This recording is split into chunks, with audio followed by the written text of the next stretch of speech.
જસદણ તાલુકાના વીરનગર ગામે ઊભા પાકમાં ખેડૂતોના ખેતરમાં પાઇપલાઇન નાખવાના મુદ્દે પોલીસ અને ખેડૂતો આમને સામને આવી ગયા। સ્થળ ઉપર ભારે આક્રોશપૂર્ણ ખેડૂતોએ રજૂઆત કરી નોટિસ વગર પાઇપલાઇન નાખવામાં આવી રહી છે।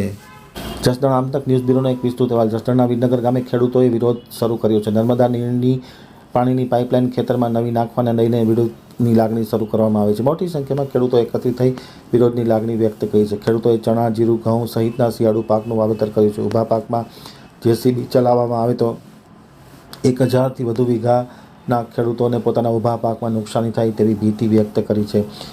ખેતરમાં પાણીની પાઇપલાઇન નાખવા બાબતે ખેડૂતોને નોટિસ પણ આપવામાં આવી નથી। વિરોધ થતાં આટકોટ પોલીસ ઘટના સ્થળે પહોંચી હતી। પાણીની પાઇપલાઇન રોડ ઉપર નાખવામાં આવે તેવી ખેડૂતો માંગ કરી છે। તેમના પોતાના ખેતરમાં ન નાખવામાં આવે તેવું કહેવામાં આવ્યું છે।